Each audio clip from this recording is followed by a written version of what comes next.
오늘 이 열왕기하 이 말씀은 제가 찾아보니까 5년 전에 수요일 날 우리 성도님들하고 같이 말씀을 나눴던 말씀이기도 합니다.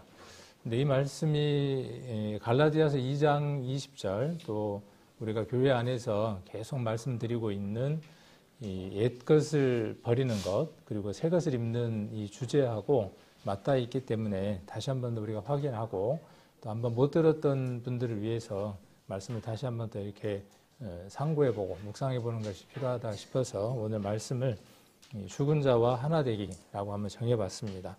열왕기하 같이 한번 보시겠습니다. 한번 같이 열왕기하 4장 32절로 34절까지 말씀 천천히 찾아서 32절로 34절까지 천천히 찾아서 한번 읽겠습니다. 엘리사가 집에 들어가 보니 아이가 죽었는데 자기의 침상에 눕혔는지라. 들어가서는 문을 닫으니 두 사람뿐이라. 엘리사가 여호와께 기도하고 아이의 위에 올라 엎드려 자기 입을 그 입에 자기 눈을 그 눈에 자기 손을 그 손에 대고 그 몸에 엎드리니 아이의 살이 차차 따뜻하더라. 아멘. 34절까지 봤습니다. 우리가 성경을 읽을 때 구약은 좀 어렵고 우리에게 생소하고 또 구약을 통해서 이렇게 교훈을 얻고 우리 삶에 적용하는 것이 조금은 더디고 어려울 수도 있습니다. 구약은 모형과 그림자라고 우리가 히브리서에서 말씀하고 있기 때문에 구약 속에서 우리가 그림자적이고 모형적인 것들을 발견하는 것이 우선일 겁니다. 그래서 구약은 이야기로서 구약을 먼저 이해하는 게 필요하고 그래서 먼저는 본문을 앞의 내용들을 상세하게 이해하는 게 좋습니다. 우리 성경이 이렇게 구어체라고 이야기할 수 있을까요? 옛날 그 말들로 이렇게 기록이 되어 있다 보니까 읽을 때 좀 어렵습니다. 그리고 또 이 인칭대명사가 사람에 대한 그 내용들이 저희, 우리 뭐 이런 내용들이 누구를 이야기하고 있는지를 조금 이해하기가 어려울 때가 있습니다. 제가 그 국어 주제 파악을 잘 못해서 그러는지 모르겠지만은 그래서 가능하시면 여러 번역본을 참고로 보시면 좋습니다. 우리가 설교를 통해서 우리 성도님들이 양식을 공급받는 이 시간도 중요하지만 실상은 일상의 생활 속에서 매일의 생활 속에서 우리 성도님들이 우물에 바가지, 두레박을 넣어서 물을 퍼올리고 마셔야만 합니다. 주일에 이 시간만큼 갖고는 목마름은 채워지기가 어렵습니다. 그래서 방법을 알려드리는 겁니다. 그래서 바른 성경이든 쉬운 성경이든 좀 풀어서 써놓은 성경들이 있습니다. 그래서 그런 성경들을 먼저 보시고 또 같이 이렇게 보시면서 읽으면 훨씬 더 이해가 어렵습니다. 이 시간에 그 본문의 내용들을 다 설명하고 넘어가기에는 시간이 너무 부족하기 때문에 그렇습니다. 그래서 오늘 제가 읽는 또 이렇게 찾는 성경들을 우리 성도님들이 메모하셔서 개별적으로 우리 성도님들이 일주간 혹은 개인 시간 속에서 찾아보지 않으면 그 맥락을 전체의 내용들을 이해하기가 참 어렵습니다. 그래서 오늘 이 열왕기하 4장의 내용도 한번 적어 놓으시고 앞뒤의 내용을 쭉 한번 읽어보시고 엘리사하고 이 죽은 아이의 이야기 이런 얘기들이 어떤 얘기인지를 앞뒤로 한번 살펴보는 게 중요할 것 같습니다. 그래서 이야기를 살펴보고 이 이야기는 누구에 관한 얘기냐 하면 예수님이 오셔서 이 부분에 대한 내용들을 이루실 것들에 대한 내용들입니다. 아까 모형과 그림자라 그랬으니까 엘리사에게 있었던 이 한 스토리, 사건, 한 드라마 같은 이 얘기가 누구에서 이루어지느냐 하면 예수님이 오셔서 이루실 것이고 예수님 안에서 이루어질 내용들을 이야기를 하고 있는 겁니다. 구약의 레위기의 성막이 그런 것처럼 그래서 그 하나하나가 다 예수님에 관하여 말씀하고 있는 것처럼 이 스토리도 마찬가지입니다. 옛날에 엘리사라고 한 능력 있는 선지자가 있었고 그가 죽은 자를 살렸다. 그 얘기를 하고 싶은 게 아니라 그 얘기 속에서 그리스도와 이것이 어떤 관련이 있고 첫 번째 그 꼭지는 스토리를 잘 이해하는 겁니다. 가장 중요한 것은 그 스토리를 이해하는 것. 그 다음 무엇이냐 하면 두 번째 점이 이것도 자주 말씀드렸죠. 두 번째 점이 그리스도와 어떤 연관이 있냐는 겁니다. 대부분은 여기에서 끝납니다. 성경을 읽는 것에서 끝납니다. 이런 얘기가 있더라 해서 끝납니다. 그러나 무엇을 연결짓지 않느냐 하면 그리스도와 어떤 연관이 있냐는 거예요. 그래서 이것은 반드시 신약과 연관이 있습니다. 신약이 예수님과 연관이 있고 그 예수님을 발견하는 그 재미라고 하는 것은 이루 말할 수 없습니다. 보화를 만나는 것보다 더합니다.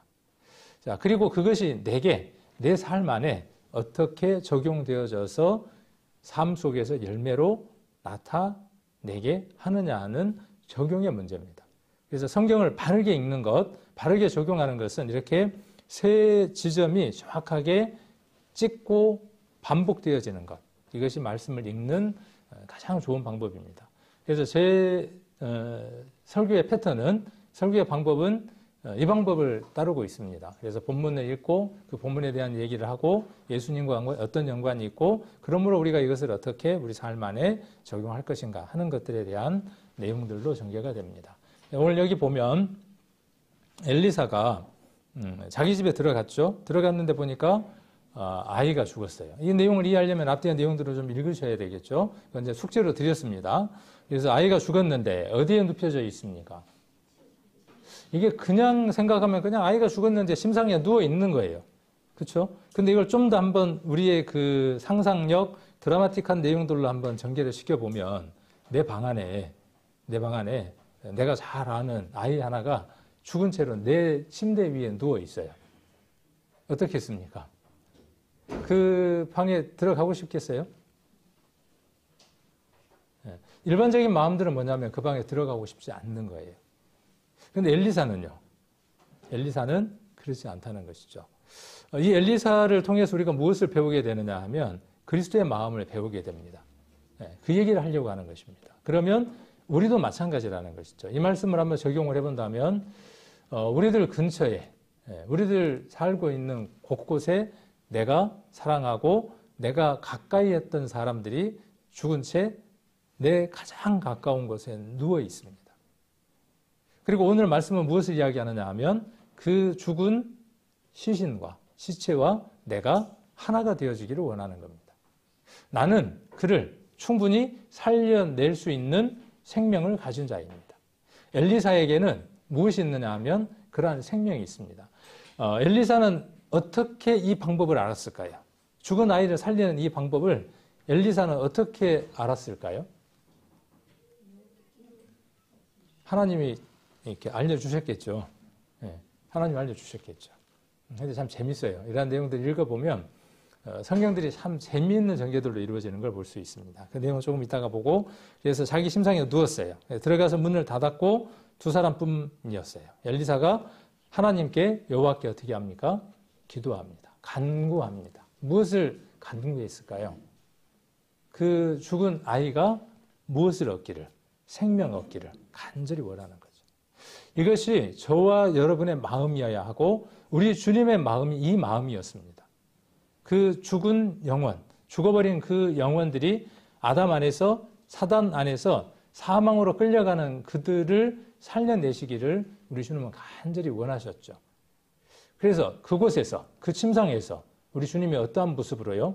이제 결론을 이야기한다면 우리 주님이 어떤 모습으로, 이 엘리사와 같은 모습으로 죽은 자를 살려내는 모습을 우리는 십자가에서 발견하게 되죠. 그러니까 십자가의 사건은 이미 구약에서 낯선 모습이 아니라 익숙한 모습이라는 거예요. 예수 그리스도의 십자가의 모습은 낯설고 어쩌다가 한번 역사상에 이루어진 특별한 사건이 아니라 구약 속에서 하나님 안에서 계속 계시되고 우리들에게 알려지고 있고 말씀을 통해서 발견할 수 있는 특별하고도 특별한 사건이라는 것을 알 수 있습니다. 그래서 어떻게 살려내느냐 하면 아이 위에 엎드려요. 그러니까 이 묘사를 한번 잘 보시면 되겠죠. 아까 내 방에, 내 침대에 죽은 시신이 널브러져 있는 겁니다. 여러분 이렇게 좀 하실 수 있겠어요? 아이 위에 올라 엎드려요. 그리고 어떻게 합니까? 자기 입을 그 입에, 이 입을 그 죽은 아이의 입에, 그리고 자기 눈을 그 눈에, 그리고 자기 손을 그 손에 댑니다. 한번 머릿속에 그려보세요. 어떤 모습인지. 침대에 아이가 누워있고 천장을 보고 있겠죠. 나는, 엘리사는, 예수님은 누구를 향해서, 그 아이를 향해서 코에 대한 설명은 없지만 코가 가장 먼저 닿았겠죠. 코는 코대로 닿고 있고 손바닥은 손바닥대로 닿고 있고 배는 배끼리 닿고 있고 어떤 마음이 들 것 같아요? 여러분들은 이러한 장면 속에 내가 그 주인공이라면, 엘리사라면 어떤 마음이겠어요? 끔찍하지 않겠습니까? 우리들 주변에 죽어있는 많은 영혼들이 있습니다. 그 영혼들을 향해서 우리는 어떠한 마음으로 다가가고 어떻게 말하는가를 우리는 이 본문을 통해서 한번 생각해 볼 필요가 있습니다. 구원도 못 받은 것들, 더러운 것들, 지옥에 가서 영원히 불타버릴 것들. 이스라엘이 이방을 향해서 그렇게 말하죠. 지옥의 불쏘시개다. 그렇게 말하는 것처럼 하나님의 은혜를 받지 못한 것들. 죽었으니까 어때요? 더럽죠. 나는 하나님의 은혜를 받았으니까 성별되고 후별됐어요. 누구들처럼요? 유대인들의 그 바리새인처럼. 저 세리, 저것들은 더러운 것들, 추한 것들, 하나님의 은혜를 받을 수 없는 것들. 우리들의 마음들 안에 세상에 구원받지 못한 사람들을 향한 그 마음들이 혹은 바리새인처럼 그 구약시대 때에 자기들을 성별되었다고 생각했던 유대인들처럼 나의 구원을 특별하게 생각을 하고 그들에게 있어서 내 거리를 멀리하는 더럽고 추하고 싸늘하게 식어버린 시신으로 우리가 바라보고 있지 않는지. 그러나 엘리사는 그러지 않았다는 거예요. 그리고 예수님은 그렇게 우리에게 하시지 않았다는 거죠. 그럼 우리는요? 우리는 엘리야가 예수님의 그림자였던 것처럼 엘리야처럼 예수님처럼 우리도 어떤 자들이 돼야 되느냐 하면 그 죽은 시신을, 죽은 자들을, 생명 없는 그들을, 싸늘히 식어버린 그들을, 혹은 우리 신약에 나와 있는 것처럼 죽은 지 며칠이 되어졌냐 하면 나흘이 된 나사로. 나흘 정도 되면 어떻게 됐겠습니까? 살점은 좀 문드러지고 썩은 냄새도 나고 안에 있는 것들이 밖으로 나오기 시작하는 그 시점에 있는 그런 그 시신을 향해서 앞으로 나아가는 그 예수님. 그 예수님이 오늘 우리에게 무엇을 말씀을 하시느냐 하면 우리가 만나야 할 사람들이 누구라는 것이냐 하면 살아있는 사람들이 아니라 죽은 사람들이라는 사실이죠. 예수님도 왜 오셨냐 하면 죽은 자들을 위해서 오신 겁니다. 산 자, 살아있다고 생각하는 자들을 위해서 오신 것이 아니라 저희가 보는 자들을 위해서 오신 것이 아니라 앞을 보지 못하고 어떤 것도 구분하지 못하는 그들을 위해서 내가 왔다. 그렇게 말씀하신 것처럼 우리가 존재하는 이유도 무엇 때문에 존재하느냐 하면 그들을 위해서 존재하는 것입니다. 내가 지금 살아가는 것도 내가 먹고 있는 것도 내가 배우고 있는 것도 내가 벌고 있는 것도 실상은 누구를 위한 것이냐. 예수님이 이 세상에 오신 목적은 어디에 있습니까? 예수님이 이 세상에 오신 목적. 우리가 이 세상에 남겨져 있는 목적 동일한 겁니다. 그래서 그 아이의 입에 눈에 그리고 손에 그리고 엎드렸어요. 그렇게 했더니 아이의 살이 차차 따뜻하여지고 나갔던 혼이 들어오고 생명을 얻습니다. 하나님이 예수 그리스도라고 하는 그 몸으로 이 세상에 오신 목적은 이것을 이루기 위한 것이고 이것을 미리 모형으로 보여주신 겁니다. 내가 이 세상에 인간의 모습으로 오면 이들 큰 선지자가 이 일을 행했던 것처럼 내가 더 큰 일을 행할 것이다. 그리고 그 주님이 우리에게 뭐라고 말씀하시느냐 하면 내가 행한 것보다 너희가 더 큰 일을 행하리라. 이렇게 말씀하시는 거죠. 근데 우리는요. 그 일은 예수님이 하셨으니까 예수님이 더 하시죠. 나는 돈도 좀 벌어야 되고 나와 있는 것처럼 자식들 결혼도 좀 시켜야 되고 할 일이 좀 많걸랑요. 조금만 있다가요. 자식도 결혼시키고 학교도 보내고 이거저거 다 하고 난 다음에 그 다음에 내가 좀 여러 여건이 베풀어지면 그 다음에 제가 한번 해볼게요. 라는 마음은 아니시죠. 그런 마음은 아니실 겁니다. 자, 엘리사는 누구에게 배웠을까요? 엘리야에게서 배웠습니다. 그러니까 구약을 한번 쭉 이렇게 읽었던 분들은 아까 제가 열왕기 하를 이야기할 때 자연스럽게 열왕기 상 17장이 이렇게 떠오르면서 오버랩이 됐을 겁니다. 17장 한번 또 보겠습니다. 열왕기 상 17장입니다.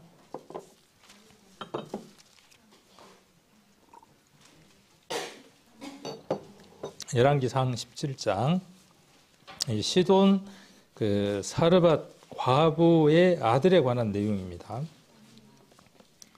한번 보시면 19절부터 한번 보겠습니다. 그러니까 오늘 조금 읽어야 될 숙제가 많이 있네요. 아까 열왕기하 4장도 좀 보셔야 되고 또 여기 열왕기상 17장도 일주일 동안 좀 묵상도 해보셔야 되겠죠. 그 다음에 이제 본문으로 또 보려고 하는 게 누가복음 7장입니다. 그래서 열왕기하 4장, 열왕기상 17장, 누가복음 7장은 이제 메모리해 두셨다가 이렇게 한 주간 이렇게 묵상을 하시면 좋겠습니다.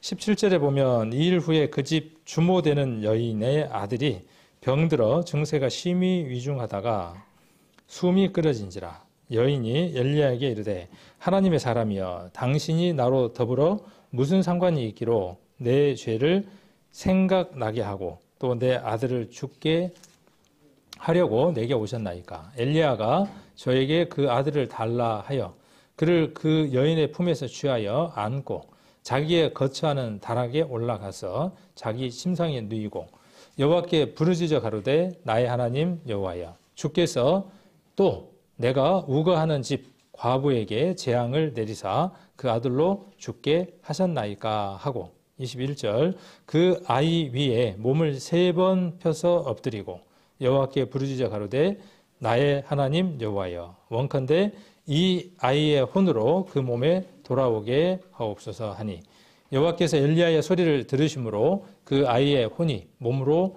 돌아오고 살아난지라 엘리야가 그 아이를 안고 다락에서 방으로 내려가서 그 어미에게 주며 이르되 보라 내 아들이 살았느니라. 24절은 같이 한번 읽겠습니다. 여인이 엘리야에게 이르되 내가 이제야 당신은 하나님의 사람이시오 당신의 입에 있는 여호와의 말씀이 진실한 줄 아노라 하니라. 이 엘리야가 한 이 일을 통해서 여인이 무엇이라고 24절에 고백을 하느냐 하면 이제야 당신은 하나님의 사람이다 이렇게 고백을 합니다. 예수 그리스도께서 죽은 자를 살리신 그 일, 십자가에서 이루신 그 일을 통해서 우리는 어떤 고백을 하게 되느냐 하면 진정 당신은 하나님 자신입니다. 그렇게 우리는 고백하게 되고 당신의 입에 있는 여호와의 말씀을 통해서 그 일들이 이루어진 것을 우리는 고백하게 됩니다. 성경 전체의 얘기는 무엇이냐면요. 죽은 자가 살아나리라 하는 것입니다. 그리고 그 일을 위해서 누가 오실 것이냐 하면 하나님이 인간의 모습으로 오실 것이라는 거예요. 하나님 자신이 오셔서 그 일을 이루실 것이라는 것입니다. 그리고 그 일에 대한 모형들을 여러 사건들을 통해서 우리들에게 드라마틱하게 전개해서 보여주는 겁니다. 우리에게 시청각 교육을 해주는 겁니다. 나의 능력을 받은 특별한 선지자가 있었지 그 특별한 선지자가 이러이러한 일을 했지 이 일은 누구로 말미암는 것이냐 하면 나 여호와로 말미암은 것이야. 말씀으로 말미암은 것이야. 하는 것들을 끊임없이 구약을 통해서 시청각 교육을 시키는 겁니다. 그리고 그 일을 누가 이루실 것이라는 것이죠. 마침표를 그리스도께서 이루실 것이라고 이야기를 합니다. 그래서 이 부분도 한번 우리가 이 열왕기하 4장하고 이렇게 한번 비교를 해보도록 하겠습니다. 이건 참 재밌는 일인 것 같아요. 재밌는 작업이고 유익한 작업인 것 같아요. 그래서 성경을 이제 오랫동안 이렇게 읽다 보면 성경 속에 있는 나와 있는 내용들이 이렇게 서로 연결이 되어집니다. 그리고 좀 더 지나면 이거 연결을 하는 것에 있어서 멈추는 게 아니고 좀 더 자세하게 이렇게 살펴보고 싶은 마음이 생겨요.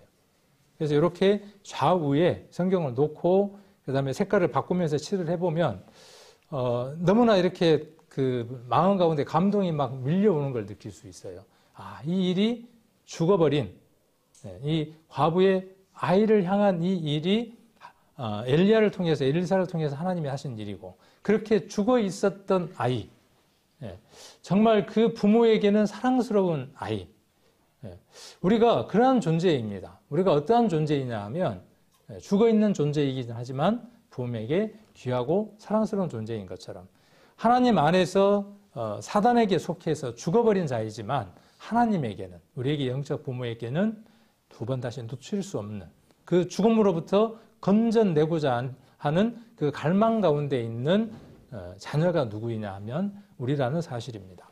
그래서 열왕기상 17장에 보면 그 아이 위에 노란색으로 이렇게 칠을 했으니까 조금 눈에 들어오죠. 그 아이 위에 몸을 3번 펴서 엎드리고 그리고 엘리야가 했던 걸 그대로 제자가 어떻게 해요? 예. 엘리야라고 하는 이름의 뜻이 뭔가요? 엘리야의 이름의 뜻. 뭐죠? 엘리야의 이름의 뜻이? 엘 그러면 우리가 하나님 그런 뜻이잖아요. 우리가 엘 그러면 다른 글자는 잘 몰라도 히브리어 잘 몰라도 엘 그러면 알죠. 이제 하나님이. 리아 그러니까 뭔가 하나님하고 이제 관계가 있는 거죠. 엘 그러면 그냥 신, 하나님 그런 뜻이에요. 그러니까 엘리야인데 하나님인데 어떤 하나님? 여호와. 그러니까 신인데 참신은 누구밖에 없다는 거예요. 참신은 하나님밖에 없다. 여호와밖에 없다. 그런 이름의 뜻을 가진 선지자가 누구냐 하면 엘리야예요. 그러니까 매번 이스라엘 사람들이 그를 부를 때 이스라엘 사람들은 무엇을 생각하겠습니까? 그 이름을 통해서 하나님은 한 분밖에 없다. 그러죠? 신은 나에게 있어서 신은 여호와, 야훼밖에 없다. 그렇게 고백하며 이름을 부르는 거예요. 그러니까 이름을 부를 때, 이름을 지을 때 참 잘 지으면 좋겠죠. 그 이름이 사람들에게 불려질 때 사람들에게 은혜가 되는 이름. 물론 세상에는 어떤 이름을 불러도 어떤 이름을 지어도 놀림을 당하죠. 예. 세상은 어떤 이름을 지어도 놀림을 당해요. 제 이름이 종근이잖아요. 김종근. 예. 어떻게 놀림을 당했을 것 같아요? 종근당. 학교 다닐 때 애들이 종을 땅 치면서 뭐라 그러냐면 땅 종근당. 옛날에 선전이 그렇게 나왔었거든요. 종근당 선전이. 괜찮잖아요. 예. 또 우리 집사람 같은 경우는 박자현이잖아요. 그러니까 학교 다닐 때 자연책이라고 놀림을 당하고 박자를 잘 맞춰야 되는데 어떤 이름이든 놀리죠. 근데 이 이름 어때요? 이 이름은 엘리야라고 하는 이름. 그러니까 우리가 그 다음에 자녀를 더 이상 낳을 수는 없지만 우리들 후손들, 우리들 자녀의 자녀들에게 이름을 부여할 때에는 이런 이름들이 정말 좋지 않을까 싶어요. 그래서 엘리야, 나의 하나님은 여호와다 하는 이름을 붙였습니다. 그리고 엘리사는요. 엘리사는 어떤 뜻일까요? 답을 얼른 하시라고 제가 저기다 저렇게 이제 찾아 잡수시라고 답을 적어놨어요. 얼른 눈치를 채고. 우리가 이 이름의 뜻을 다 기억할 수는 없어요. 다 기억할 수는 없지만은, 그래도 이럴 때 한번 우리가 들음으로 해서, 이 이름이 누구를 향하고 있느냐에 대한 얘기예요. 엘리야의 이름이 나의 신은, 나의 하나님은 여호와다 하는 그 말이 중요한 게 아니라 그 엘리야는 누구를 이야기하고 있느냐 하면 예수 그리스도예요. 예수라는 말은 어떤 말이에요? 예수라는 말은 그냥 쉽게 이야기하면 구원자라는 뜻이에요. 또 그 이름을 조금 길게 이야기하면 그는 누구냐 하면 하나님이에요. 그가 누구이냐 하면 전능왕, 전능하신 분 하나님 자신이에요. 그러니까 예수라고 하는 이름과 이 엘리야나 엘리사라고 하는 이름은 별반 다를 바들이 없어요. 그래서 구약에 나와 있는 모든 이름들은 어디를 다 향하고 있느냐 하면 그리스도를 향하고 있어요. 여호수아. 우리 성경에 어떤 성경이 있죠? 창세기, 출애굽기, 레위기, 민수기, 여호수아가 있죠. 그 여호수아라는 이름의 뜻과 어떤 이름이 동일하냐 하면 예수라고 하는 이름은 동일한 이름이에요. 엘리야라고 하는 이름은 예수 그리스도의 또 다른 이름이에요. 엘리사라고 하는 이름은 예수 그리스도의 또 다른 이름이에요. 왜? 엘리사는 어떤 이름입니까? 하나님은 구원이시다 그런 뜻입니까? 여호와는 구원자예요. 그러면 그 엘리사라는 그 이름을 통해서 그가 하는 일을 통해서 하나님이 이 세상에 오셔서 어떤 일들을 할 것인가 하는 것들을 보여주시는 거죠. 그리스도가 어떤 일을 하실 건가를 보여주시는 거예요. 뭐 거기에서 마칩니까? 그 그리스도가 우리 안에 오셨으니까 하나님이 이 세상에 오셔서 착한 일을 하신 것처럼 그분이 우리 안에 오셔서 우리가 어떤 일을 하는 겁니까? 그 일을 해내는 겁니다. 이전에는 우리가 그 일을 해낼 능력이 없는 자예요. 엘리야에게 그 능력이 임하였어요. 구약은 그 사실을 알려주는 것이죠. 잠시 하나님이 그들에게 하나님의 영을 넣어서 그 일들을 하게 하셨습니다. 예수 그리스도에게는 구약의 선지자처럼 잠깐 있다가 없어지는 그 영이 아니라 영원한 하나님의 영을 넣어서 완벽한 능력이 되는 그분의 영을 넣으셔서 그 일을 하셨어요.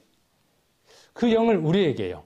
그렇죠? 하나님의 영을 받은 그리스도, 그리스도의 영을 받은 우리. 그리스도의 영이 없으면 그리스도의 사람이 아니다 그랬으니까 우리 안에 그리스도의 영이 있는 것이죠. 그 그리스도의 영은 누가 했던 일을 하는 거죠? 엘리사가 했던 일, 엘리야가 했던 그 일들을 해내는 겁니다.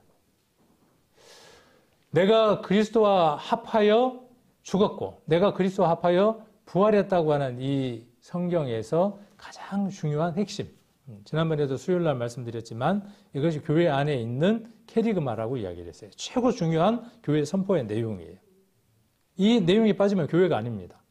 그리스도와 함께 죽었다, 그리스도와 함께 부활했다. 그리스도가 죽으셨다, 그리스도가 부활하셨다. 의미 없어요.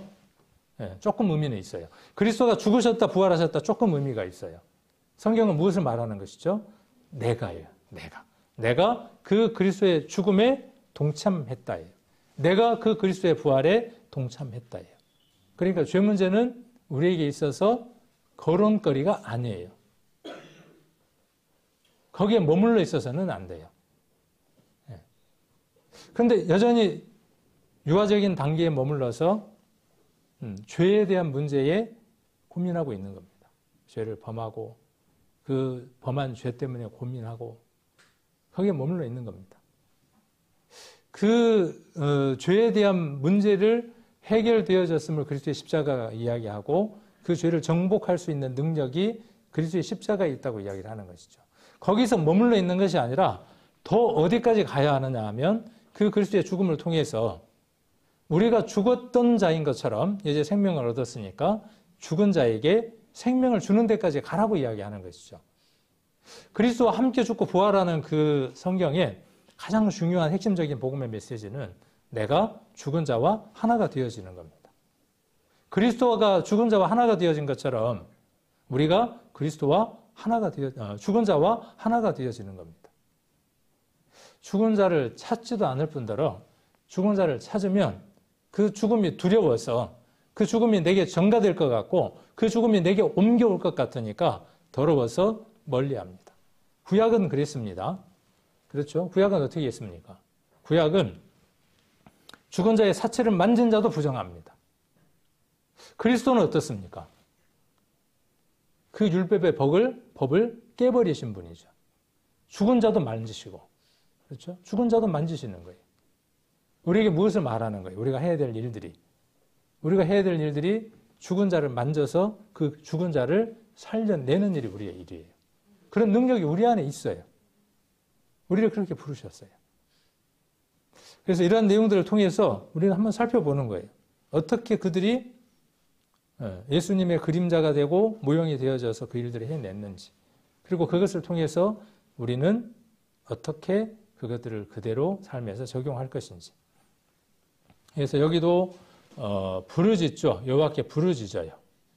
구체적인 내용이 뒤에 이제 나오고 그 다음에 엘리야의 소리를 듣고 그 아이의 혼이 몸으로 돌아오고 살아납니다. 그리고 산 아들을 그 어미에게 줍니다. 아까 우리가 열왕기 하도 봤었습니다. 좀 더 엘리사의 했던 모습들은 엘리야가 했던 모습보다는 좀 더 이렇게 구체적으로 묘사된 걸 볼 수 있죠. 그 엘리야는 그냥 그 아이니까 어떤 아이예요? 살아있는 아이예요? 죽은 아이예요? 죽은 아이. 그러니까 우리가 만나야 될 사람이 누구라는 걸 아셔야 한다는 것이죠. 죽은 자들을 찾는 거예요. 죽은 자에게 내가 생명이 있는 자가 거기에 엎드리기 위해서 찾아가는 겁니다. 자, 여기서는 그냥 3번 엎드렸다 이렇게 이야기를 하고 있고, 여기 엘리사의 얘기에서는 좀 더 그 행위가 구체적인 걸 볼 수 있어요. 이 사건을 보면 여러분들은 어떤지는 모르겠지만 저는 십자가를 한번 떠올려 봅니다. 예수 그리스도의 십자가를 한번 떠올려 보면 뒤에 있는 그 십자가가 세상 모든 사람의 저주입니다. 나무가 곧 저주이니까 그곳에 누가 매달려 있느냐 하면 세상 죽은 모든 사람이 매달려 있는 겁니다. 그곳에. 거기에 예수 그리스도께서 손은 손대로. 그렇죠? 손은 손대로. 이제 모양이 이쪽으로 이렇게 그리스도가 있지만, 눈은 눈대로, 코는 코대로, 입은 입대로 맞닿아 있는 그 모습을 자연스럽게 한번 겹쳐볼 수 있죠. 그래서 이 부분을 좀 잘 기억하시면 좋을 것 같아요. 자기 입을 그 입에, 그리고 자기 눈을 그 눈에, 그리고 그 손을, 자기 손을 그 손에, 그리고 몸을 엎드렸어요. 이게 죽은 자를 살려내는 방법입니다. 중요한 점이에요, 중요한 점. 자, 죽은 자의 입에 내 입을 대고 싶습니까? 안 대고 싶습니까? 근데 어떻게 해야만 살아나는 거예요? 죽은 자의 입에 내 입을 대야 하는 거예요. 이제 물론 이 내용이 문자적으로 그렇게 우리가 표현되어지겠지만 우리에게 적용되어질 때는 우리 안에 있는 생명의 말씀으로 그들의 입에 가까이 가야 하는 것이죠. 그들 안에 죽은 말들이 나오고 저주의 말들이 나옵니다. 그들에게 쏟아져 나오는 것은. 열린 무덤이에요. 거기에서 나오는 거죠. 정죄하고 판단하고 왜 그렇게 더러운 말을 해? 그렇게 말하는 것이 아니라 나에게 있는 생명의 말씀을 낼 수 있는 그 입을 그 입에 대는 겁니다. 교회에서도 마찬가지죠. 제 안에 오랫동안 저를 누르는 못된 습성 하나가 있더라고요. 앞으로도 그건 나올 것 같아요. 이게 무엇이냐면 아담 안에서 받은 특별한 유전적인 질환 하나가 있는데 그게 뭐냐면 선악의 잣대로 모든 것을 잰다는 거예요. 큰 거인이 자기 집에 있는 침대에다가 자기 집에 들어온 손님이 있으면 어떻게 합니까? 자기 집에 손님이 오면 그 침대에다 눕혀서 짧으면 어떻게 하고요? 그 침대에 맞게 늘리고 그 얘기 모르시나요? 저만 아나요? 길면 어떻게 해요? 그 침대보다 길면 앞에 얘기를 들어보니까 자를 것 같잖아요. 그런 거인으로 살아가는 거예요. 한 성에 자기 혼자 살아가면서 큰 성에 살아가면서 자기 혼자 살아가면서 거기에 침대 하나를 두고 누군가가 들어오면 그 안으로 들어오면 큰 칼을 가지고 아니면 잡아 늘릴 수 있는 도구를 갖고 잡아 늘리는 겁니다. 최대한 늘리는 거예요. 이게 유전입니다. 저주받은 유전이에요. 저와 여러분 안에 있는 저주받은 유전입니다. 그래서 그리스도께서 무엇을 주셨어요? 그것으로서는 사람을 살릴 수 없어. 죽일 수밖에 없어. 그래서 무엇? 생명을 우리 안에 주신 것이죠. 내 입을 그 입에 댈 수 있는 그 생명을 우리에게 주신 거예요. 여전히 이 문을 나가고 나면 혹은 지금 이 순간도 여러분들은 무엇을 하느냐 하면 그 거인의 성에서 거인으로서 침대에다가 모든 사람을 늘리거나 재는 그 일을 합니다. 설교를 들을 때조차도. 그건 살려내지를 못합니다. 죽음입니다. 내 자신이 죽는 것이고 다른 사람도 죽는 것이에요. 그래서 이 방법 한번 우리가 삶에서 한번 실천해 보는 거예요. 그의 입에서 그의 생각 속에서 교제 속에서 내가 맞지 않는 것들이 있을 때 그냥 버려두는 것. 그냥 버려두는 것. 방목이 아니라 방목에 가깝지만 기도하고 하나님 앞에 구하는 것으로서 나도 저러한 과정을 거쳤고 하나님이 붙들어 주실 것이야. 이끌어 주실 것이야. 생명을 주실 것이야. 그런다고 해서 버려두는 것이 아니라 그 입에다가 내 입을 대는 거예요. 그 저주스럽고 하나님이 싫어하는 그 말들이 나올 때 그냥 두는 것이 아니라 그 입에 내 입을 대고 그가 그 말을 멈출 수 있도록 교제해 주는 거예요. 그의 눈에는 그 눈동자 안에는 무엇이 지금 비쳐 있을까요? 여러분 눈에는 죽은 사람의 눈에는 가장 마지막 본 장면이 남겨져 있다고 합니다. 여러분들이 생의 마지막이 되었을 때 숨이 멎는 때 여러분 눈동자에는 무엇이 남겨진 채로 눈을 떴을 때 주님을 맞이하고 싶습니까? 어떤 눈으로? 어떤 눈으로 맞이하실 겁니까? 우리의 눈에는 죽어있는 사람이 우리 눈에 들어있어야 하겠죠. 누가 그러더라고요. 다른 사람의 눈동자를 가만히 쳐다보더니 네 눈에 나 있다. 사랑하는 사람들이 그러잖아요. 사랑하는 사람들이 커피 한 잔 마시면서 테이블에서 이렇게 주고 덜그럭덜그럭 주고받으면서 턱을 고이고는 어떻게 해요? 쳐다보고 있죠. 그러다가 뭐라 그래요? 네 눈 안에 나 있다. 그러잖아요. 그런 거 안 해보셨나? 거기에 내가 있는 거예요. 죽은 사람의 눈에는 더 이상 상이 내치질 않아요. 어떤 것도. 그 살려내서 보게 해야죠. 그러려면 내 눈이 그 눈에 마주하고 있어야 돼요. 아무것도 쥘 수 없고 아무것도 움직일 수 없는 그 손에 하나님을 위해서 일할 수 있는 그 손을 맞대야 하겠죠. 이것은 구원받지 못한 세상 사람들을 향한 메시지이기도 하지만 교회 안에 있는 성도들을 향한 메시지이기도 합니다. 구원받고 아직도 입이 걸쭉해. 아직도 입이. 누구가 돼요? 제가 돼요. 제가 차 안에 있는 블랙박스에 오디오 기능을 소구하고 다닐까요? 켜고 다닐까요? 여러분 차 안에 블랙박스 있잖아요. 그 블랙박스에 오디오를 켜놔야 됩니까? 꺼야 됩니까? 근데 끄죠? 왜 끄죠? 아, 여러분들은 안 끄시는구나. 어떤 사람들은 꺼요. 왜 꺼요? 차 안에서 이렇게 불쑥 튀어나오는 욕설이 들어갈까 봐서 끕니다. 그런데 켜놔야 돼요. 왜? 위급 상황에서 내가 앞에 차의 번호를 보고 읽어만 주면 되죠. 그러면 그 안에 녹음이 되니까. 이 입에 그렇게 추하고 더러운 것들이 나오는지도 몰라요. 구원받기 전에는 나오는지도 몰라요. 그러나 그리스도 하나가 되기 시작하면 내가 죽은 자여야 한다는 사실을 알게 되면 내 입에서 나오는 그 거친 말들을 발견하기 시작을 합니다. 그리고 그 말이 부끄러운 말이라는 것을 알게 됩니다. 예전에는 그게 부끄러운 말이 아니에요. 내 눈에 세상에 가장 좋은 것들을 탐하고 그것을 담고 있어도 그 눈이 영롱하고 맑은 눈이라고 생각하는 겁니다. 그 눈 안에 누구만 담겨져 있어야 돼요. 성경을 부지런히 읽으면 뭐만 딱 담겨 있겠어요? 예수 그리스도라고 하는 그것만 내 눈에 담겨져 있겠죠. 그런데 거기에 온갖 썩은 것들이 담겨져 있는 거예요. 이 손에 온갖 추한 것들을 붙들고 있는 겁니다. 그러면 버려야 돼. 그거 버리라니까. 존말할 때 버리라니까. 버려져요, 안 버려져요? 존말할 때 그 말하지 말라니까. 좋은 말할 때 쳐다보지 말라니까. 안 돼요. 네. 해결될 수 있는 방법은 딱 하나예요. 참 생명을 주는 그분과 내 손과 내 입과 내 눈이 맞닿을 때예요. 그럴 때 부끄러움을 느껴요. 우리는 그분이 예수님이기만 원하는 거예요. 그분이 예수님이기만을 원하는 거예요. 내가 다른 사람에게 그 모습이기를 원하지 않는 거예요. 엘리야나 엘리사처럼 내가 엎드려 주기는 원치 않는 거예요. 왜 그럴까요?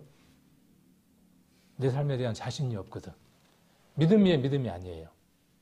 내 삶에 대한 자신이 있는 게 열심히 살아가는 가운데 어떤지를 하는 게 믿음인 것 같잖아요. 불신입니다. 그것처럼 불신이 없습니다. 내가 좀 더 잘 된 다음에 내가 뭐 해보려고 하는 것은요, 여전히 누구 의지하는 거예요. 아까 주어가 누구였어요? 내가 이거 좀 버리고 내가 이 정도가 되면 그때 내가 무엇인가 해볼게. 여전히 누구예요? 내가죠, 내가. 주님 어디 가고 없고.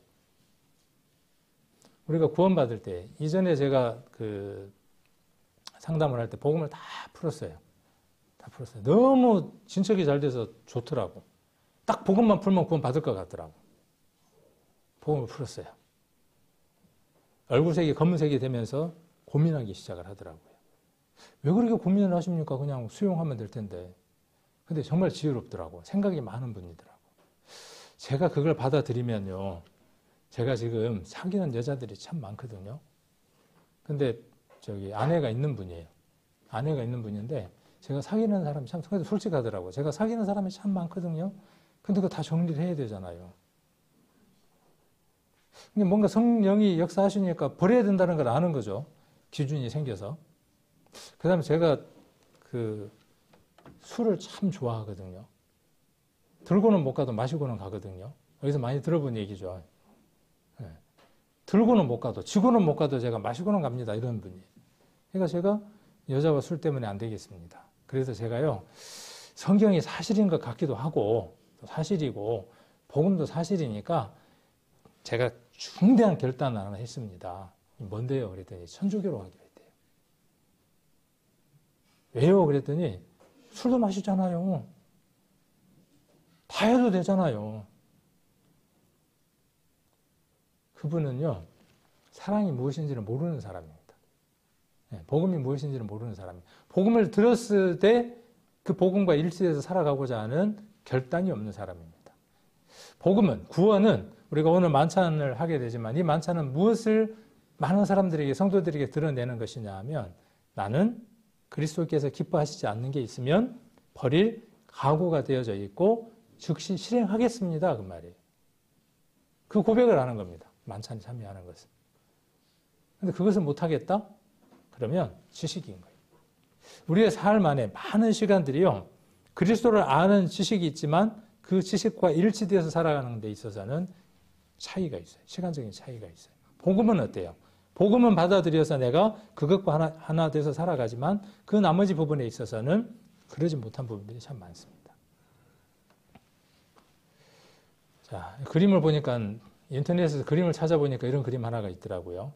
예, 대머리니까 누구 것 같아요? 그림상으로. 성경을 읽었던 분들은 알겠죠. 엘리사 대머리 뭐. 예. 엘리사가 지금 어떤 모습이죠? 죽어있는 아이에게.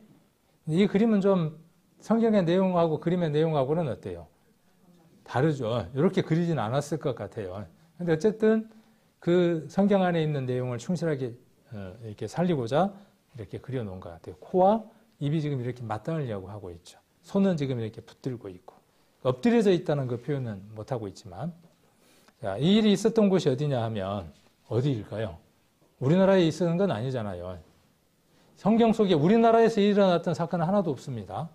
그런데 누구 거시기는 그 사건이 어디에서 있었다 그래요? 동방 우리나라에서 있었대. 그래도 고개를 끄덕거리면서 맞대. 참 깝깝한 거죠. 좀 확대를 해보면 예수님이 사역하셨던 주된 무대는 어디냐 하면 갈릴리 나사렛입니다. 이 갈릴리 나사렛 안에 보면, 여기에 보면 수넴이라고 하는 지역이 있습니다. 이곳에서 있었던 일입니다. 이게 우연의 일치가 아니라 엘리사나 그들이 능력을 나타냈던 장소와 예수님의 사역했던 그 장소가 일치하고 있는 것은 우연의 일치가 아니라 철저하게 어떻게 되어져 있다는 사실이죠. 설계됐다는 거예요. 천지가 창조된 것만 설계되어진 것이 아니라 성경 전체는 어떻게 되어져 있냐 하면 설계되어져 있습니다. 그리스도를 향하도록, 우리를 향하도록 철저하게 설계되어 있습니다. 읽으면, 성경을 자세하게 읽으면 누구를 향하도록 되어 있어요? 그리스도를 향할 수밖에 없도록 되어져 있습니다.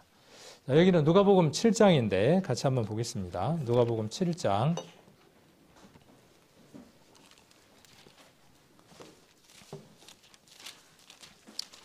이런 걸 발견하면요, 막 소름이 쫙쫙 끼치면서, 와, 내가 어떻게 이런 사실을 알 수 있는 사람이 되었고 이런 믿음 안에 있을까 하고 너무나 감사가 되어집니다.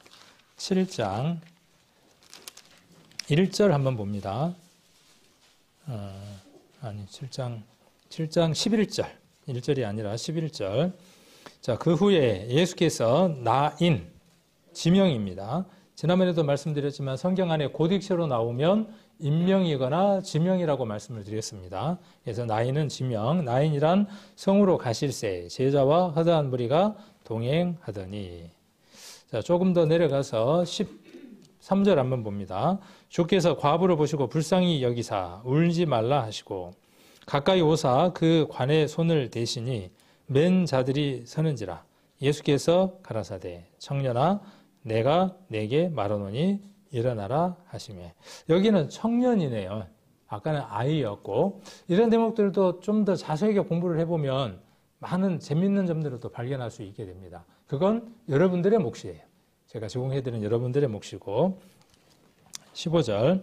자, 죽었던 자가 일어앉고 말도 하거늘 예수께서 그를 어미에게 주신대. 모든 사람이 두려워하며 하나님께 영광을 돌려 가로되 큰 선지자가 우리 가운데 일어나셨다 하고 또 하나님께서 자기 백성을 돌아보셨다 하더라.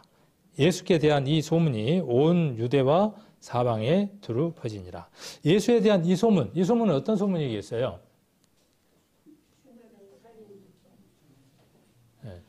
그 답이기는 해요. 1차적인 답이기는 한데 어떤 소문이냐 하면 엘리야와 같은 큰 기적을 행하는 자가 나타났다.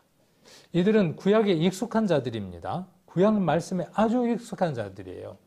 그리고 이 사건이 있었던 장소가 어디냐 하면 나인이라고 하는 장소입니다. 죽은 자를 살린 장소는 어디냐 하면 수넴이었어요. 그러니까 그들은 수넴이라고 하는 지역의 엘리사와 엘리야에 대한 얘기를 자연스럽게 떠올릴 수 있는 민족들입니다. 그런데 누가 와서요? 누가 와서? 예수라고 하는 한 사람이 와서 어떤 일을 행하는 겁니까? 구약에 있었던 그 엘리야와 엘리사가 했던 그 일보다 더 큰 일들을 지금 하고 있는 거죠. 더 쉽게 하고 있는 거죠. 그들이 책으로 읽었고 구전으로 들었던 그 많은 얘기들을 지금 어떻게 하는 거죠? 현 시대 속에서 지금 자기들 눈앞에서 직접 보고 있는 겁니다. 그러니까 이 소문은 어디까지 퍼졌겠어요? 온 유대, 온 이스라엘 안에 다 퍼지는 겁니다. 그래서 어떤 것으로 퍼진다는 것이죠. 어떻게? 여기 보니까 어떤 선지자예요? 큰 선지자예요. 큰 선지자. 근데 예수님이 큰 선지자입니까? 예수님이 큰 선지자입니까? 예수님이 제사장이십니까? 예수님이 왕이십니까? 그러나 예수님은 왕의 직분과 제사장의 직분과 선지자의 직분을 가지신 분으로 오셨어요. 구약에 있는 그 많은 이루었던 예수님에 대한 그림자로서 왕과 제사장과 선지자에 대한 일들을 이루기 위해서 예수님이 그 지금으로 오셔서 그 일을 이루셨어요. 그래서 예수님은 왕이셨고 예수님은 제사장이셨고 예수님은 선지자인데 그냥 그런 정도의 선지자가 아니라 여기 보니까 큰. 그래서 큰이라는 말을 읽을 때는 그냥 큰이 아니라 큰이라고 이렇게 읽어야 더 크게 되죠. 큰 선지자예요. 많은 제자들이 예수님을 누구로 생각을 했습니까?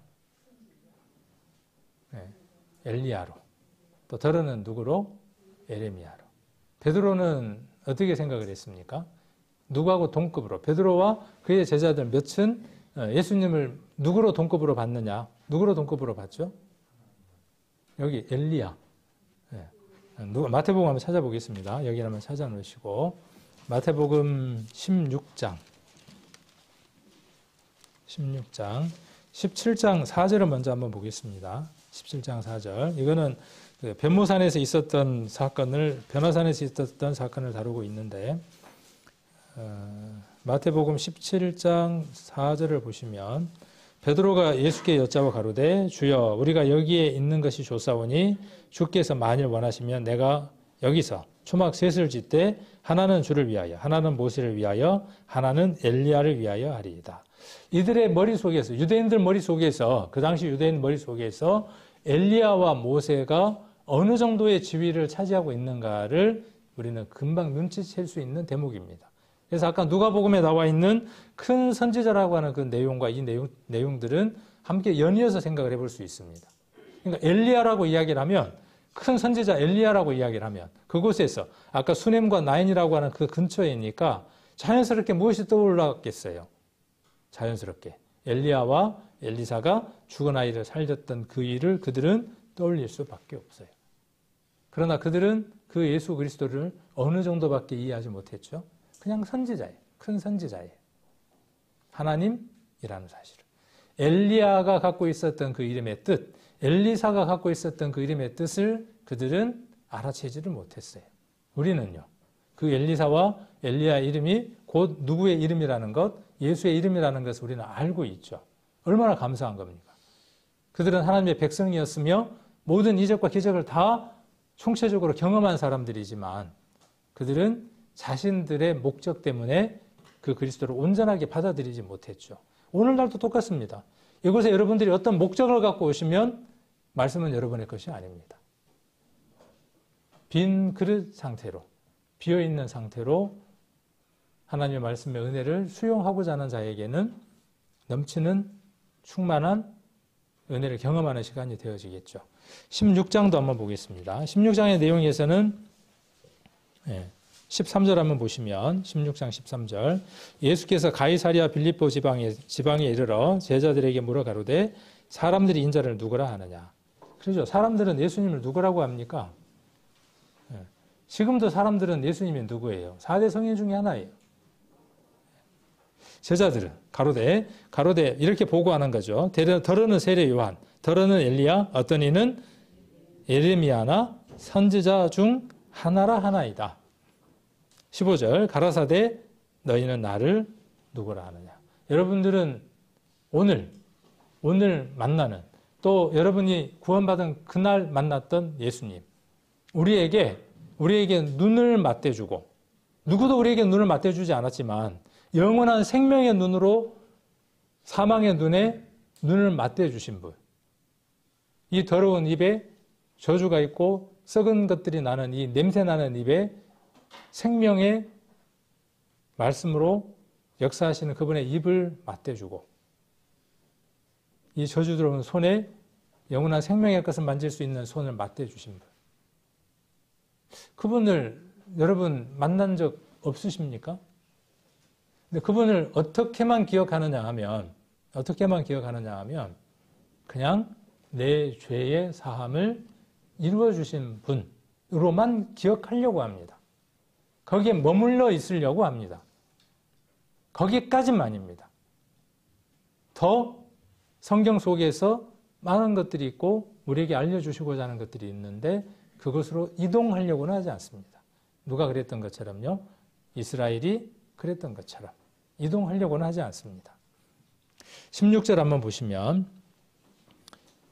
주는 베드로가 이야기하는 거죠. 대답하여 가라사대 주는 그리스도시요 살아계신 하나님의 아들입니다. 이 나다나엘 같은 경우는 하나님이십니다. 이렇게 고백을 하죠. 바로 그냥 하나님입니다. 이렇게 고백을 합니다.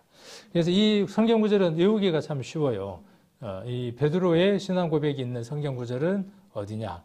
마태복음 16장 16절이에요. 16장 16절. 이 고백이 우리의 고백이죠. 그래서 이 사건은 나인이라고 하는 곳에 있었고 누가 이렇게 성화를 그려두었더라고요. 이렇게 보니까 예수님이 그 청년을 살려내는 장면이죠. 자, 예수 그리스도의 십자가, 이 십자가에 세상 모든 사람의 죽음이 있습니다. 모든 사람의 죽음입니다. 이 십자가는 모든 사람의 죽음이에요. 저주예요. 이 저주에 누가요? 예수 그리스도가 우리의 손에, 우리의 눈에, 우리의 입에 엎드러져 주셨어요. 함께 해 주셨어요. 그러니까 만족하고 천국 갈 수 있으니까 기뻐하면서 즐거워하면서 살아라. 그러지 말아라가 아니라 살아라. 그리고 이제는 누구처럼요? 엘리사처럼. 엘리사가 하나님은 구원이었다. 우리를 통해서 엘리사라고 부를 때 하나님은 구원이다라고 부르는 거잖아요. 우리를 세상 사람들은 누구라고 불러야 맞을까요? 예수님을 세상 사람들은 무엇이라고 불렀습니까? 그 대답처럼 여러분들은 세상 사람들에게 어떻게 불리워야 할까요? 그리스도인으로 불리웠죠. 안디옥에서. 그리스도를 닮은 자, 그리스도와 하나가 된 자입니다. 우리는 그렇게 불리우는 자예요. 엘리사처럼, 엘리야처럼 그렇게 불리는 자들입니다. 무엇하라고요? 아까 우리 본문 맨 처음에 열왕기하 4장 봤던 것처럼 죽어있는 자에게 엎드려서, 그렇죠? 엎드리는 거예요. 서 있는 게 아니라 내가 엎드리는 거예요. 그리고 눈은 눈대로, 입은 입대로, 손은 손대로 맞닿는 거예요.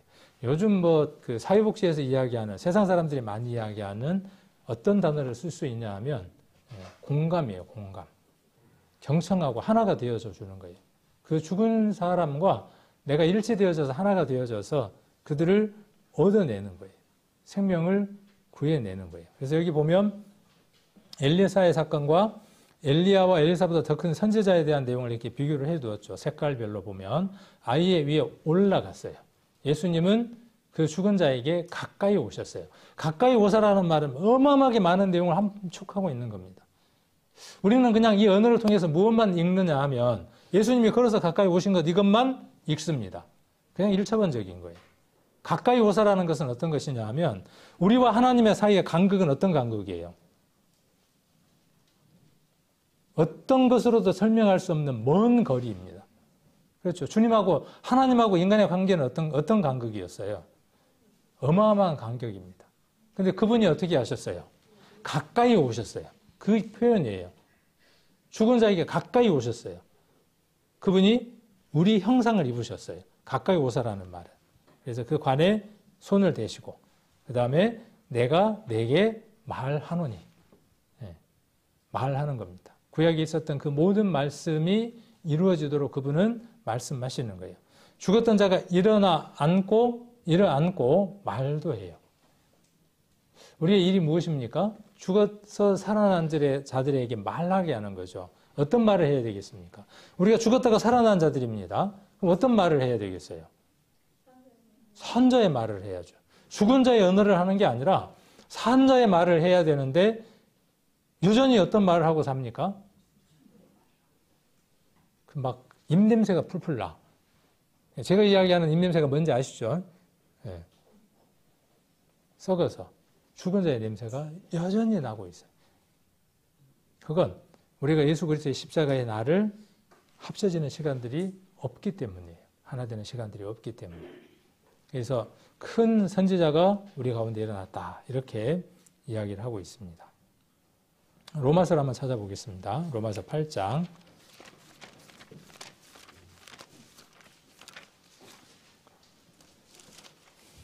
로마서 사도행전을 먼저 한번 보겠습니다. 사도행전 4장을 먼저 보고 로마서를 또 보겠습니다.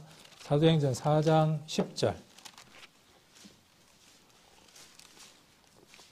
4장 10절입니다. 같이 한번 읽겠습니다. 사도행전 4장 10절 같이 읽겠습니다. 너희와 모든 이스라엘 백성들은 알라. 너희가 십자가에 못 박고 하나님이 죽은 자 가운데에서 살리신 나사렛 예수의 이름으로 이 사람이 건강하게 되어 너희 앞에 섰느니라. 우리가 건강하게 될 수 있는 것, 설 수 있는 것은요, 어떤 것도 없습니다. 내 열심 가지고 되는 것도 아닙니다. 우리가 누구와 하나 되어지는 것입니까? 예수 그리스도, 나사렛 예수 그리스도의 이름으로 하나가 되어지는 겁니다. 그 죽었다와 산 자에게 우리가 일치되어질 때 그때 무엇을 얻게 되느냐 하면 건강도 얻게 되고 설 수 있습니다. 8장, 로마서 8장 한번 보겠습니다. 로마서 8장 11절입니다. 로마서 8장 11절 같이 한번 읽겠습니다. 로마서 8장 11절도 같이 한번 10절 11절 같이 한번 읽겠습니다. 또 그리스도께서 너희 안에 계시면 몸은 죄로 인하여 죽은 것이나 영은 의를 인하여 산 것이니라. 예수를 죽은 자 가운데에서 살리신 이의 영이 너희 안에 거하시면 그리스도 예수를 죽은 자 가운데에서 살리신 이가 너희 안에 거하시는 그의 영으로 말미암아 너희 죽을 몸도 살리시리라. 그래서 우리가 산 자가 됐습니다. 그러면 우리가 이제 할 일이 어떤 일이에요? 우리가 살았으니까 땡? 이제 어떤 일을 해야 합니까? 죽은 자를 찾아서 그 죽은 자와 내가 예수님처럼 하나가 되어 징그러 죽겠어. 죽은 자하고 하나 되는 게. 그죠? 죽을 만큼 징그러운 일이잖아요. 살아나서 보니까 징그럽잖아요. 그러나 그 죽은 자와 내가 하나가 되어줘야만 내 안에 있는 그리스도의 영, 생명이 그에게 들어가서 내가 생명을 얻은 것처럼 그가 생명을 얻는다는 사실이에요. 이 일은 누가 할 수 있는 일입니까? 여러분들만 하실 수 있는 일들이에요. 많은 교회들이 있지만 수많은 예수님을 믿는다고 하는 사람들이 있지만 여기까지 이르러 있는 사람들도 많지 않아요. 여러분들에게 이 일이 주어졌습니다. 이 말씀이 여러분들 귀에 들려졌습니다. 은혜입니다. 더 큰 복 가운데 하나님이 우리를 인도하시기 위해서 이런 메시지들을 여러분들에게 듣게 하시는 겁니다. 문제는 이제 뭐죠? 그리스도의 능력으로 내가 행하는 일이죠. 요단을 건너는 것처럼 말씀에 의지해서 발을 한번 딛는 일로부터 시작이 되는 겁니다. 이 일이 이루어지면 나도 기쁘고 내가 이 일을 하기 위해서 또 무엇이 필요한지도 알게 되는 과정들을 겪게 됩니다. 그래서 오늘 이 말씀들 잊어버리지 마시고 머릿속에 꼭 담으시고 세 성경 본문 열왕기하 4장, 열왕기상 17장, 누가복음 7장 꼭 한번 읽어보시기를 원합니다. 오늘은 그동안 하지 못했던 그 만찬 지난달에 했고 이번 달에도 만찬에 하게 됩니다. 그래서 만찬에 관한 말씀 한번 보시도록 하겠습니다. 요한복음 6장입니다. 성경을 이렇게 보기 시작하니까 성경 전체가 그 얘기예요. 다 그 얘기로 가득 차 있습니다. 여기 6장도 마찬가지입니다. 요한복음 6장 51절로 58절까지 말씀 한번 보시면 요한복음 6장 51절부터 58절까지 말씀 천천히 같이 한번 읽겠습니다. 나는 하늘로서 내려온 산떡이니 사람이 이 떡을 먹으면 영생하리라. 나의 줄 떡은 곧 세상의 생명을 위한 내 살이로라 하시니라. 이러므로 유대인들이 서로 다투어 가로되 이 사람이 어찌 능히 제 살을 우리에게 주어 먹게 하겠느냐.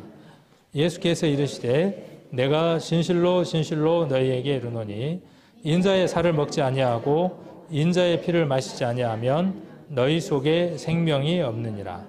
내 살을 먹고 내 피를 마시는 자는 영생을 가졌고 마지막 날에 내가 그를 다시 살리니 내 살은 참된 양식이요 내 피는 참된 음료로다.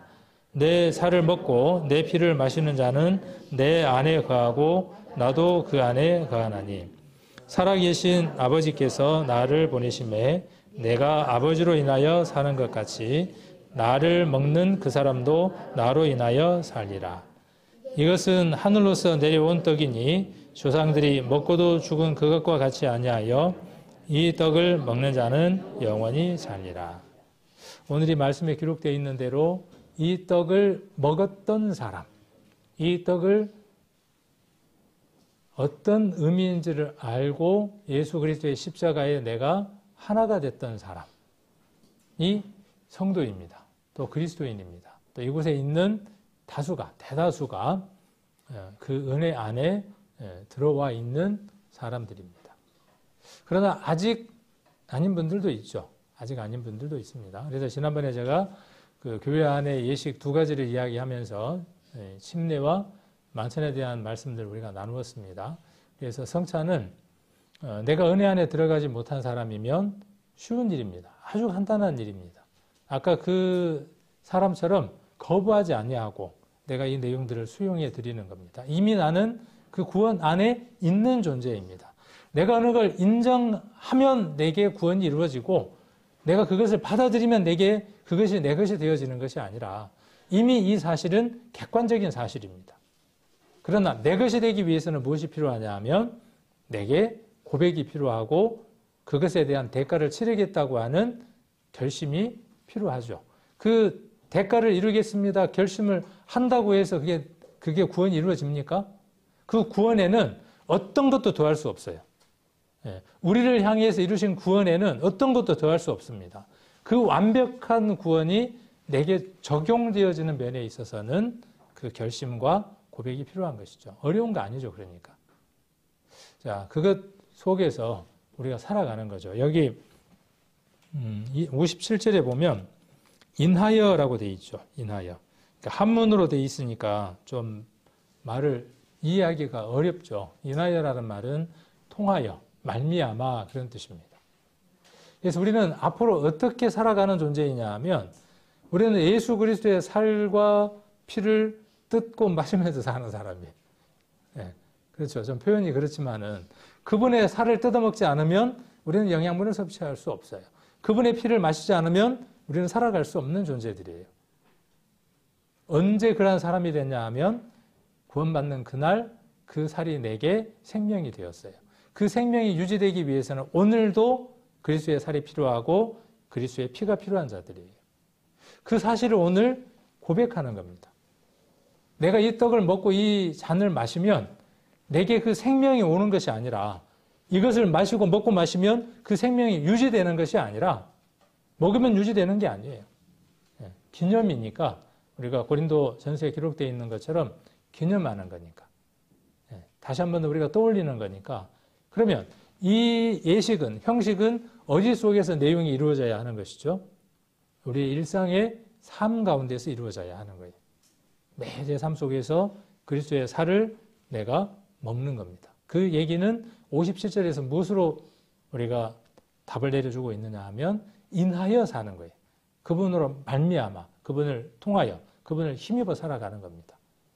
그러한 삶을 우리가 살겠습니다라고 우리가 떡을 마실 때가 아니죠. 떡을 띨 때, 떡을 먹을 때 기도하고. 그리고 오늘 엘리사가 어떻게 했습니까? 엘리야와 엘리사가 간절히 기도했죠. 내가 죽은 자를 살리기를 원합니다. 그렇게 간절히 기도했던 것처럼 우리의 기도도 그리스도도 이 세상에 오셨을 때 죽은 자를 살리겠습니다 하고 하는 그 간절한 기도가 하나님 앞에 있으셨던 것처럼 오늘 우리가 떡을 뗄 때에도 그 기도가 하나님이 가장 기뻐하시는 기도라는 사실입니다. 내가 했을 때 안 됩니다라고 하는 건 뭐냐면 여전히 나를 의지하는 거예요. 그냥 불도저처럼 밀고 나가는 겁니다. 이 잔을 마실 때에도 그 그리스도의 피가 내게 능력이 되어져서 내게 능력을 주시는 힘이 내 안에 있습니다. 내가 이 잔을 마심으로 내가 이 능력이 내 안에서 나타나기를 원합니다 하는 마음들로 이 떡과 포도주를 먹고 마시는 시간이 되시기를 원하고 또 이 일 가운데에 정말 교회를 위해서 여러분들의 마음들이 한 번 더 돌아보기를 원하고 성도들을 더 돌아보는 마음들이 되기를 원하고 그러면 이 교회 안에 가장 정체되어 있고 풀지 못한 숙제 하나가 있는데 그 어떤 교회보다도 큰 능력을 받았음에도 불구하고 왜 우리 교회 안에는 내게는 새로운 생명이 탄생하지 못하고 있을까 하는 그런 기도들을 우리가 하나님 앞에 가질 수 있는 시간들이 된다면 하나님 정말 간절히 엘리야처럼 엘리사처럼 죽어있는 자를 만나게 하시고 그를 살려낼 수 있는 능력이 내게 있으니 그 능력을 맛보게 하십시오 하는 그런 기도 가운데 우리가 이 만찬에 참여하신다면 하나님이 틀림없이 그 엘리사와 엘리야에게 또 예수님에게 보였던 능력들을 우리를 통해서 더 큰 일들로 이루실 것을 믿습니다. 그래서 올해에는 어디로 이사를 가든지 양당 간에 이제 결정을 내려야 되겠죠. 제가 너무 멀리 갔죠. 이사 가는 게 문제가 아닙니다. 그래서 그런 시간 오늘 떡과 포도주를 드시면서 갖기를 간절히 원합니다. 기도.